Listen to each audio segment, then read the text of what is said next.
What I want to do in this tutorial is show you how to put some basic content directly into the PageWorks rich text editor, and how to do just a little bit of formatting, and also how to insert a link, a very common task. You'll find yourself doing this a lot. I recognize that as nice as it would be if everyone would just type directly into this box, there's a lot of copying and pasting that goes on. So what I'd like to ask you to do is, after this tutorial, I hope you'll take a look at our real-world examples, and that's where we're going to really get into how to deal with some of the pitfalls of Microsoft Word and some other things. So I think the upcoming tutorials will be very helpful to you. So let's just get right to work here, and we're just going to type in, this is a little bit of text. And all we're going to do now is just do a couple of formatting things on that. If little bit is a keywords or two keywords, and I decided I wanted those to be bold, it works just like Microsoft Word or any other word processing program. I can do and I just simply highlight it, undo it, again, just like you are probably familiar with on Microsoft Word. Likewise, if I want to add bullets, I'm going to hit my enter button. Now notice that the enter button takes me down 2 spaces. It is a paragraph each time I enter. There's a little trick I'm going to show you right now. If for whatever reason you want to do a line break, shift, enter, and now we've just done one line. But that you really should have a purpose for that. Under normal circumstances, each time you hit that shift button, you're going to move into another paragraph. Now if we wanted to make these items bullets, we highlight them. We use our bullets again just like we would in Microsoft Word or another word processing program. We can also make them numbered bullets. The other thing that I've done is, and this wasn't on our original tutorial about this, I've added a couple little things. We're going to let you change the text color, and if you want, God forbid, don't do this too often, you can put a background on there too. We can. I hesitate to even put those on there sometimes because you can really make a visual mess out of your site. We hope our regular styles are good enough for you, and you don't need to do a whole lot of that coloring stuff. Now, if you did want to add another headline, this is a subheader. You can add it here. In this case, we did it number 3. As soon as I clicked off of that, it took me down to my next text item.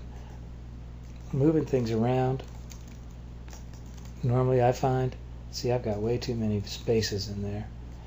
When you start doing your deletes and playing around in these spaces, things can start getting a little squirrely on you. What I've found, the easiest way to move text around is put the cursor in front of it, use your backspace key to move it backwards, use your enter key to bump it down. But keeping that cursor right there in front of the text seems to be the easiest way to move it around. Okay, this is going to be a very short tutorial because most of this can be done by playing around. But the one thing I do want to do is to show you how to put a link in. So let's dive into that.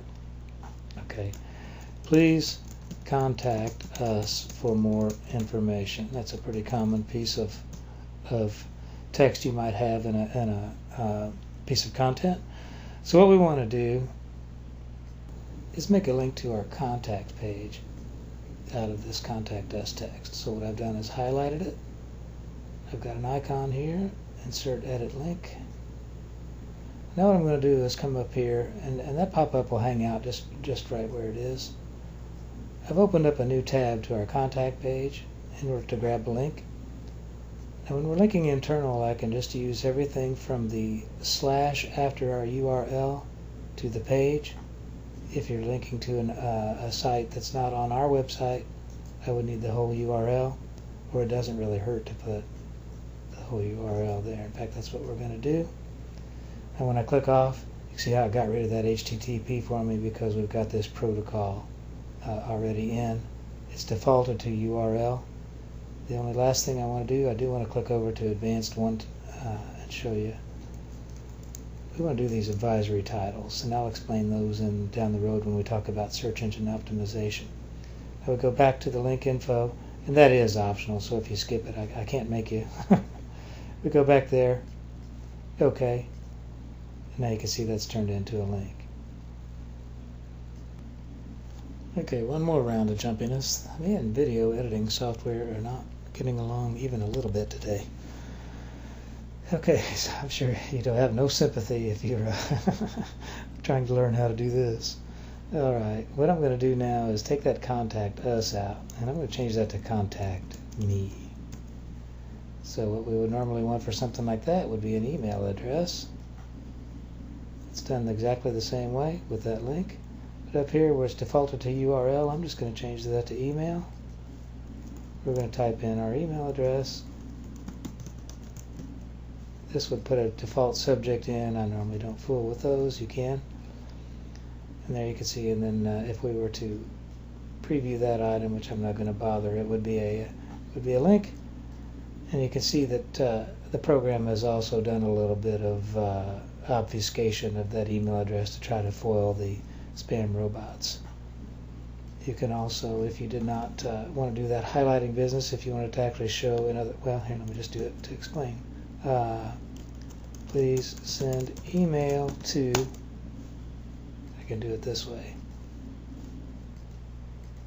Change that to email, jeff@handynetworks.com. Okay, and it's put in the email address in that fashion. Let's call that a tutorial. We've got a lot more to do and some future tutorials. We're going to take a look at some real-world examples, and we're also going to learn how to deal with images, so you'll want to take a look at those. See you next time.